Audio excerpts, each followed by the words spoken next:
സഹൃദയരെ salute. 1995 October 12 അന്ന് കേരളം മുഴുവൻ ഒരു ബന്ദ് നടക്കുകയായിരുന്നു. ഞാൻ ആലപ്പുഴ ജില്ല SP ആയിട്ട് ചാർജ് എടുത്തിട്ട് കഷ്ടിച്ച് 4 മാസമേ ആയിട്ടുള്ളൂ. ബന്ദിൻ്റെ കാരണം ശിവഗിരി തീർത്ഥാടന കേന്ദ്രത്തിലെ ഭരണസമിതിയിലേക്ക് ഒരു ഇലക്ഷൻ വന്നപ്പോൾ അതിൽ 2 വിഭാഗങ്ങളായിട്ട് തിരിഞ്ഞ് പഴയ ഭരണസമിതിയിലുള്ളവർ ചില ആൾക്കാർ ഭരിക്കണമെന്ന് പറയുകയും എന്നാൽ തിരഞ്ഞെടുപ്പിൽ ജയിച്ച് വന്നിട്ടുള്ളവർ അവരുടെ അവകാശമാണ് ഭരണം എന്ന് പറഞ്ഞ് അവർ അങ്ങനെ ഒരു ചെറിയ ബഹളമൊക്കെ നടന്ന് ഹൈക്കോടതിയിൽ കേസ് പോയിരുന്ന സമയം കുറേ വാദങ്ങൾക്ക് ശേഷം തീർപ്പ് കൽപ്പിച്ച് തിരഞ്ഞെടുപ്പിന് ശേഷം വിജയിച്ചു വന്ന ആരാണോ അവർക്ക് ഭരണം കൈമാറണം എന്ന് പറഞ്ഞ് ഉത്തരവാവുകയും അത് നടപ്പിലാക്കാൻ കുറച്ച് കാലതാമസം വന്നപ്പോൾ പിന്നീട് കണ്ടംപ്റ്റ് ഓഫ് കോർട്ടിന് വേണ്ടി ഫയൽ ചെയ്യുകയും കോടതി അത് ഗവൺമെന്റിന് ഉത്തരവിടുകയും ചെയ്തതിന്റെ അടിസ്ഥാനത്തിൽ സർക്കാർ ഒരു ഭരണസമിതി പുതിയതായിട്ട് തിരഞ്ഞെടുത്ത് വന്നവർക്ക് തന്നെ കൊടുക്കണം എന്ന് പറഞ്ഞു. ഉത്തരവിറങ്ങിയത് ഒക്ടോബർ 11-ാം തീയതിയായിരുന്നു തോന്നുന്നു. അതിന്റെ പിറ്റേ ദിവസം ഒരു കേരളത്തിൽ മൊത്തം ഒരു ഹർത്താൽ അതിന്റെ എതിർ കക്ഷികളെ പ്രഖ്യാപിക്കുകയും അങ്ങനെ SNDPയുടെ ഒരു വലിയ ഹർത്താൽ. അന്നത്തെ സമയത്തൊക്കെ ഒരു ബന്ധം എന്നൊക്കെ പറഞ്ഞു കഴിഞ്ഞാൽ എല്ലാം അടച്ചിടും, ഒരു വാഹനവും പോകാൻ സമ്മതിക്കില്ല, ആളുകളെ തടയുകയും അക്രമം നല്ലപോലെ നടക്കുകയൊക്കെ ചെയ്യുന്നതായിരുന്നു. പത്തനംതിട്ട കളക്ടറായിരുന്നത് ഒരു വനിതയായിരുന്നു, ശ്രീമതി KB വത്സലകുമാരി ആയിരുന്നു. ആ മാഡം വടക്കെങ്ങാണ്ട് പോയിട്ട് അന്ന് രാവിലെ തന്നെ തിരിച്ച് സ്വന്തം ജില്ലയായ പത്തനംതിട്ടയിൽ എത്തണം എന്നുള്ള ചിന്തയിൽ അത് രാവിലെ പാലക്കാട്ട് നിന്നാണോ എവിടെ നിന്നാണെന്ന് അറിയില്ല, തൃശ്ശൂരിൽ നിന്നാണോ എവിടെ നിന്നോ തിരിച്ചിട്ട് ഏകദേശം ഒരു 6-6:30 ആയപ്പോഴേക്കും ആലപ്പുഴ ചങ്ങനാശ്ശേരി റോഡിലേക്ക് കയറി. ആലപ്പുഴ ചങ്ങനാശ്ശേരി റോഡിൽ കൂടെ നേരിട്ട് അങ്ങ് പത്തനംതിട്ട പോകുന്നതാണ് എളുപ്പം. അപ്പോൾ അതുകൊണ്ടാണ് അങ്ങോട്ട് കയറിയത്. ബന്ധായതുകൊണ്ട് മാഡത്തിനൊരു പൈലറ്റും എസ്കോർട്ടും പോലീസ് തന്നെ പ്രൊവൈഡ് ചെയ്തിട്ടുണ്ടായിരുന്നു. പക്ഷേ അത് കുറേ കിഴക്കോട്ട് വന്ന് ഏകദേശം ചങ്ങനാശ്ശേരി എത്തുന്നതിന് മുമ്പായിട്ട് അവിടെ ഭയങ്കര ഒരു ആൾക്കൂട്ടം കൂടി നിന്ന് തടയുകയും വണ്ടി പോകാൻ പറ്റില്ല എന്നൊക്കെ പറഞ്ഞ് ഒരു പ്രശ്നം ഉണ്ടാക്കുകയും ചെയ്തു. അപ്പോൾ കൂടെ ഉണ്ടായിരുന്ന പോലീസുകാരും മാഡം ഒക്കെ ഇറങ്ങി പറയുകയൊക്കെ ചെയ്തു, ഞങ്ങൾ പൊക്കോട്ടെ, എൻ്റെ ജില്ലയായിട്ട് എനിക്ക് എത്തണ്ടേ അവിടെ എന്നൊക്കെ പറയുകയൊക്കെ ചെയ്തു. പക്ഷെ അവരാരും സമ്മതിച്ചില്ല. വലിയ ബഹളം ഉണ്ടായി. അവസാനം ആ കളക്ടറുടെ കാറിൽ അവർ തീയിട്ടു. പോലീസുകാർ ഞങ്ങളെയൊക്കെ വിവരം അറിയിച്ചു. ഞാനൊക്കെ വേഗം സ്ഥലത്തെത്താനായിട്ട് ആളുകളെയൊക്കെ കൂട്ടി കുറേ പോലീസുകാർ എയർ ക്യാമ്പിൽ നിന്ന് ജീപ്പൊക്കെ വലിയ വണ്ടിയൊക്കെ എടുത്തിട്ട് പോലീസുകാരെയും കൂട്ടി ഫയർഫോഴ്സിനെ വിളിച്ച് പറഞ്ഞു ആംബുലൻസ് എല്ലാമായിട്ട് ഞങ്ങൾ പോവുകയാണ് അവിടെ. അപ്പോൾ മാഡം ഒരു വീട്ടിൽ കയറി ഒരു അഭയം തേടിയിരിക്കുകയാണ്. പോലീസുകാരെല്ലാവരും പ്രൊട്ടക്ഷന് വേണ്ടി ചുറ്റുമുണ്ട്. ആളുകൾ ഒരുപാട് പേര് ഇങ്ങനെ കൂടി വന്ന് ബഹളം ഉണ്ടാക്കുകയാണ്. പക്ഷേ ഞങ്ങളുടെ യാത്ര, എനിക്ക് അങ്ങോട്ടേക്ക് പോകാനുള്ള പ്രശ്നം എന്ന് വെച്ചാൽ AC റോഡ് വരെ വന്നു. പക്ഷെ ആ ജംഗ്ഷനിൽ നിന്ന് AC റോഡിൻ്റെ 54 കിലോമീറ്റർ നീളത്തിൽ മൊത്തം തീയിട്ട് വെച്ചിരിക്കുകയായിരുന്നു അവർ. ആ സമയം ഈ കൊയ്ത്ത് കഴിഞ്ഞിട്ട് വയ്ക്കോല് അവർ ഉണങ്ങാനായിട്ട് റോഡ് സൈഡിൽ തന്നെ കൂട്ടിയിടും. നല്ല ചൂടുള്ള സമയവുമായിരുന്നു. ആ കൂട്ടിയിട്ടിരുന്ന വയ്ക്കോല് അവർ പോലീസ് വരാതിരിക്കാൻ വേണ്ടിയിട്ട് റോഡിന് കുറുകെ ഇട്ടിട്ട് കത്തിക്കുമായിരുന്നു. അപ്പം അങ്ങനെ നല്ല തീയാണ് അവിടെ. അപ്പം ഞങ്ങൾ ഓരോ പ്രാവശ്യം പോകുമ്പോഴും ആ തീ കെടുത്തിയിട്ട് ആളുകളെയൊക്കെ ഓടിച്ചു വിട്ട് അവരെ പിടിക്കാൻ നോക്കുമ്പോൾ അവർ വെള്ളത്തിൽ ചാടും. അങ്ങനെ വെള്ളത്തിൽ പുറകെ ചാടി പിടിക്കാനുള്ള ആൾക്കാരൊന്നും കുറച്ച് പേരൊക്കെ ഉണ്ടായിരുന്നു. പക്ഷേ ഫയർഫോഴ്സ് അത്ര സജ്ജമായിരുന്നില്ല അന്ന്. കുറേ സമയം എടുത്തു, 1 മണിക്കൂറോളം സമയം എടുത്തു എനിക്ക് അതുവരെ എത്താനായിട്ട്. അവിടെ എത്തിയപ്പോഴേക്കും ഭയങ്കര വൻപിച്ച ജനക്കൂട്ടവും പ്രതിഷേധവും പ്രശ്നവും, ഇങ്ങനെ ആളുകൾ അക്രമാസക്തരായിട്ട് ഇങ്ങനെ നിൽക്കുകയാണ്, കല്ലെറിയലും ബഹളവും ഒക്കെയാണ്. അപ്പോൾ ആ സ്ഥലം കിടങ്ങറ എന്ന് പറയുന്ന സ്ഥലത്ത് വെച്ചിട്ടാണ് ഈ ആളുകൾ ബഹളം വെക്കുകയൊക്കെ ചെയ്തത്. അത് രാമങ്കരി പോലീസ് സ്റ്റേഷൻ്റെ കീഴിലുള്ള സ്ഥലമായിരുന്നു. അപ്പോൾ രാമങ്കരി SIക്കാണെങ്കിൽ അവിടെ എത്താൻ പറ്റുന്നില്ല. ഓരോ പ്രാവശ്യം അയാൾ ഏതെങ്കിലും രീതി കൂടെ എത്താൻ നോക്കുമ്പോഴേക്കും തടയുകയാണ്. അപ്പോൾ സബ് ഇൻസ്പെക്ടർക്കാണല്ലോ അവിടെ പ്രാഥമികമായിട്ടുള്ള ചുമതല. അതിനുവേണ്ടി അയാൾ ബോട്ട് വഴി ചില ആലപ്പുഴയിലുള്ള ഏകദേശം 8ഓളം പോലീസ് സ്റ്റേഷനുകളിൽ ബോട്ടുണ്ടായിരുന്നു. അപ്പോൾ ആ ബോട്ട് വഴിയാളും കുറേ പോലീസുകാരും കൂടെ ആ സ്ഥലത്തേക്ക് വരാനായിട്ട് ബോട്ട് അടുപ്പിക്കാൻ സമ്മതിക്കാതെ കല്ലേറാണ്. അതുപോലെ ബോട്ട് മുക്കാനായിട്ട് ആളുകൾ അടിയിൽ കൂടെ മുങ്ങാങ്കുഴിയിട്ട് വെള്ളത്തിൻ്റെ അടിയിൽ പോയിട്ട് ബോട്ട് മറയ്ക്കാൻ ശ്രമം നടത്തുക. അങ്ങനെ വലിയ പ്രയാസപ്പെട്ടു ആൾ. അവസാനം ഗത്യന്തരമില്ലാതെ SI ഒരു പ്രൊമോട്ടഡ് ഓഫീസറായിരുന്നു. ഒരു പോലീസ് കോൺസ്റ്റബിൾ ആയിട്ട് കയറി, പിന്നെ കയറി വന്ന സബ് ഇൻസ്പെക്ടറായി റിട്ടയർ ചെയ്യാൻ പാകത്തിൽ നിൽക്കുന്ന ഒരു മുതിർന്ന എക്സ്പീരിയൻസ് ഉള്ള ഒരു ഓഫീസറായിരുന്നു. അദ്ദേഹം ഗത്യന്തരം ഇല്ലാതെ വെടിവെപ്പ് ഓർഡർ ചെയ്തു. പറഞ്ഞിട്ടൊന്നും രക്ഷയില്ല, ആരും കേൾക്കില്ലല്ലോ. അപ്പം അദ്ദേഹം തന്നെ തോക്കെടുത്ത് വെച്ച് വെടിവെച്ചു. അങ്ങനെ ആ വെടിവെപ്പിൽ കുറച്ച് പേർക്ക് പരിക്കേറ്റു. അതിൽ ആ പരിക്കേറ്റവരെ ആശുപത്രിയിൽ കൊണ്ടുപോകുന്ന വഴിയിൽ അതിൽ ഒരാൾ മരണപ്പെടുകയും ചെയ്തു. ആ വെടിവെപ്പോട് കൂടിയാണ് അവിടെ ഒന്ന് ക്വയറ്റായത്. ആദ്യമായിട്ടാണ് ഒരു ക്രമസമാധാന പ്രശ്നത്തിൽ ആലപ്പുഴ ജില്ലയിൽ പോലീസ് വെടിയേറ്റ ഒരാൾ മരിക്കുന്നത്. അപ്പോൾ അത് വീണ്ടും വേറൊരു പ്രകോപനപരമായിട്ടുള്ള ഒരു അവസ്ഥ ഉണ്ടാക്കി. ആളുകൾ വീണ്ടും പല സ്ഥലങ്ങളിലായിട്ട് കൂടി പ്രശ്നങ്ങളായി. അങ്ങനെ പല പോലീസ് വണ്ടികളിലും അവർ കല്ലെറിയുകയും ബഹളം വയ്ക്കുകയൊക്കെ ചെയ്തു. എറണാകുളം റേഞ്ചിൻ്റെ കീഴിലായിരുന്നു ആലപ്പുഴ ജില്ല. അന്ന് DIG ആയിരുന്നത് സുകുമാരൻ നായർ സാറായിരുന്നു.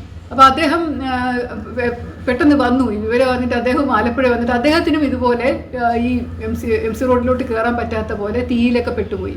അവസാനം സ്ഥലത്തെത്തിയപ്പോൾ അദ്ദേഹം ഭയങ്കരമായിട്ട് വഴക്ക് പറഞ്ഞു. ദേഷ്യം വന്നിട്ട് ശരിയായില്ല, പോലീസിനെ കൊണ്ടും ഫയർഫോഴ്സിനെ കൊണ്ടും 24 കിലോമീറ്റർ റോഡ് പോലും നിങ്ങൾക്ക് നന്നായിട്ട് വെക്കാൻ പറ്റില്ലേ എന്ന് പറഞ്ഞിട്ട് അദ്ദേഹം കുറേ വഴക്കൊക്കെ പറഞ്ഞത് നല്ല ഓർമ്മയുണ്ട്.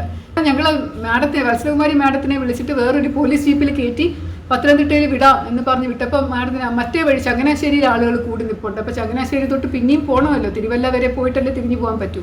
ആ സ്ഥലങ്ങളിലൊക്കെ ആൾക്കാർ ഭയങ്കരമായിട്ട് ബഹളം വെച്ച് നിൽക്കുന്നുണ്ട് എന്നുള്ളൊരു ഇൻ്റലിജൻസ് റിപ്പോർട്ടിൻ്റെ അടിസ്ഥാനത്തിൽ ഞങ്ങൾ പറഞ്ഞു ശരി എന്നാൽ NH വഴി പൊക്കോ, NH വഴി പോയിട്ട് ഹരിപ്പാടോ അവിടുന്ന് കാണാൻ തിരിഞ്ഞ് പോകുന്നതായിരിക്കും നല്ലത് എന്ന് പറഞ്ഞ് ഞങ്ങൾ അങ്ങനെ NH വഴി അത് ക്ലിയർ ആണ് എന്ന് പറഞ്ഞുകൊണ്ട് മാഡത്തിന് ഒരു പോലീസ് ജീപ്പ് അറേഞ്ച് ചെയ്ത് അത് കയറ്റി വിട്ടു. അതിൻ്റെ പുറകെയും പോലീസുകാരുണ്ടായിരുന്നു വേറൊരു ജീപ്പിൽ. പക്ഷേ വീണ്ടും തോട്ടപ്പള്ളി സ്പിൽവേ എന്ന് പറയുന്ന പാലത്തിലെത്തിയപ്പോൾ പെട്ടെന്ന് ഒരു പ്രതീക്ഷയും ഇല്ലാതെ കുറേ ആൾക്കാർ വന്ന് കൂടി 2 വശവും നിന്നുകൊണ്ട് ആ ജീപ്പും കത്തിച്ചു.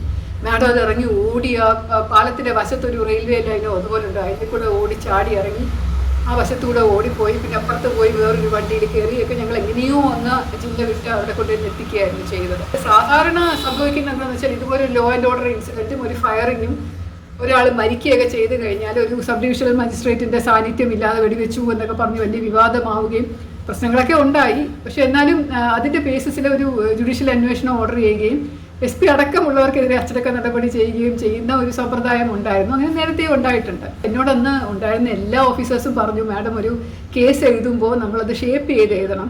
ഇവിടെ സബ് ഡിവിഷണൽ മജിസ്ട്രേറ്റ് ഉണ്ടായിരുന്നു, സബ് ഡിവിഷണൽ മജിസ്ട്രേറ്റിൻ്റെ ഉത്തരവ് പ്രകാരമാണ് ഫയർ ചെയ്തത്. നമുക്ക് ആരെങ്കിലും ഡെപ്യൂട്ടി കളക്ടർ ആരെങ്കിലും വിളിച്ച് നിർത്തി നമുക്ക് അവരെ കൊണ്ട് ചെയ്യിക്കാം അങ്ങനെ. അപ്പോൾ അങ്ങനെ കേസ് എഴുതാം. പിന്നെ അതുപോലെ അവർ ചെയ്തിട്ടുള്ള ഈ അക്രമാസക്തരായിട്ടുള്ള ജനക്കൂട്ടം ചെയ്തിട്ടുള്ള കാര്യങ്ങളെക്കുറിച്ച് കുറച്ചുകൂടി പൊടിപ്പും തൊങ്ങലും വെച്ച് എഴുതാം. അങ്ങനെ നമുക്ക് സ്വയം ന്യായീകരിക്കാം എന്ന് പറഞ്ഞിട്ട് ഞാൻ ഉറച്ചു നിന്നും ഒന്നും പറ്റില്ല, സത്യസന്ധമായിട്ട് മാത്രമേ എഴുതാൻ പറ്റുള്ളൂ എന്ന് പറഞ്ഞ് വളരെ സത്യസന്ധമായിട്ടാണ് കേസ് എഴുതിയത്.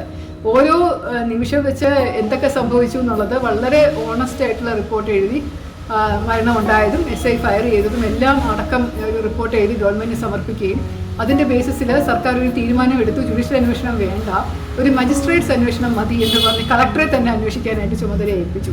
ശ്രീ ശിവജി എന്ന് പറയുന്ന ആളായിരുന്നു ആലപ്പുഴ ജില്ലാ കളക്ടർ. അദ്ദേഹം പോലീസിന് വളരെ ഫേവറബിൾ ആയിട്ടുള്ള ആളായിരുന്നു. അദ്ദേഹം അന്വേഷിച്ചിട്ട് ഇതിനകത്ത് പോലീസിന് ഒരു ഭാഗത്തുനിന്ന് ഒരു തെറ്റും ഇല്ല എന്ന് പറഞ്ഞിട്ട് വെടിവെച്ചത് സബ് ഇൻസ്പെക്ടർ ആണല്ലോ. എപ്പോഴും സാധാരണ എന്താ ചെയ്യുന്നതെന്ന് വെച്ചാൽ ഇതുപോലൊരു പ്രശ്നം ഉണ്ടായാൽ ഒരു സ്കേപ്പ് ഗോട്ടിനെ ആരെങ്കിലും കണ്ടുപിടിക്കും. ഇതുപോലെ ഒരു കുറ്റങ്ങളെല്ലാം ചാർത്തി വെക്കാനുള്ള താഴോട്ടുള്ളൊരു ഓഫീസറെ കണ്ടുപിടിച്ചിട്ട് അയാളുടെ മുകളിൽ അയാളുടെ തലയിൽ എല്ലാ കുറ്റങ്ങളും ചാർത്തി വെച്ചിട്ട് അയാൾ ഈ എല്ലാം അനുഭവിച്ചോണം എന്നുള്ള മട്ടിൽ ബാക്കി സീനിയർ ഓഫീസേഴ്സൊക്കെ ഊരും. അങ്ങനെ ഒരു സംഭവം പൊതുവേ നടക്കാറുണ്ട്. അപ്പോൾ അയാൾ ശരിക്കും പേടിച്ചിരുന്നു. റിട്ടയർമെൻറ്റിൻ്റെ അടുത്തിരിക്കുകയാണ്, അയാൾക്ക് കുറേ മക്കളും ഒരു പ്രാരാബ്ധങ്ങളും ഒക്കെയുള്ള വീടാണ്, പാവം ഒരു SI ആണ്. അപ്പം ഒന്നും കിട്ടാതെ പെൻഷനൊന്നും കിട്ടാതെ സസ്പെൻഷനിലായിട്ട് റിട്ടയർ ചെയ്യേണ്ടി വരുമോ എന്നൊക്കെയുള്ള ഭയങ്കര ഭീതിയിലായിരുന്നു ആള്. പക്ഷേ ഒരു സസ്പെൻഷൻ പോലും ഉണ്ടാവാതെ ഫുൾ പെൻഷനോട് കൂടി ആൾ റിട്ടയർ ചെയ്തു പോയി. അയാൾ എപ്പോഴും പറയുക എന്നോട് മാഡം ഇരുന്നത് കൊണ്ടാണ് എനിക്ക് അങ്ങനെ ഒരു അവസ്ഥ വന്നത്. അവിടെ ഉണ്ടായിരുന്ന DVSPമാർ പലപ്പോഴും എന്നോട് പറയാറുണ്ട്. ഒരു അവസരത്തിൽ പ്രശ്നങ്ങളൊന്നും ഒരു പോലീസിൻ്റെ ഭാഗത്ത് ഫുള്ളായിട്ട് ന്യായീകരണം ഉണ്ട് എന്ന് കണ്ടുകൊണ്ട് സർക്കാർ കളക്ടറുടെ റിപ്പോർട്ട് അംഗീകരിക്കുകയും ഭാവി ഇനി ഇതുപോലെയുള്ള പ്രശ്നങ്ങൾ ഉണ്ടാകാതിരിക്കാനുള്ള ഭാവി നടപടികൾ ആലോചിച്ച് തീരുമാനിക്കാനുള്ള നടപടി എടുക്കുകയൊക്കെ ചെയ്തത് ഒരു വലിയ സംഭവമാണ്. അന്നൊരു കുറേ 3-4 ദിവസത്തേക്ക് ഇതിൻ്റെ പുറകെ ഓടി നടക്കേണ്ടതായിട്ട് വന്നു. പിന്നെ അവിടെ പോയി പല പല തരത്തിലുള്ള ചർച്ചകളിലൂടെയാണ് സമാധാനം പുനഃസ്ഥാപിക്കാൻ സാധിച്ചത്. പല ആൾക്കാരെ വിളിച്ചു വരുത്തി ഒരു ചർച്ചയും ഒക്കെ ചെയ്തിരുന്നു. അപ്പോൾ ഇതിനകത്ത് വത്സലകുമാരി മാഡത്തിന് എന്തുകൊണ്ട് ഇങ്ങനെ സംഭവിച്ചു എന്ന് ചോദിക്കുമ്പോൾ ഇത് ഈ ശിവഗിരി തീർത്ഥാടന ഇതിൻ്റെ പ്രശ്നത്തിൻ്റെ മാത്രം പേരിലല്ല.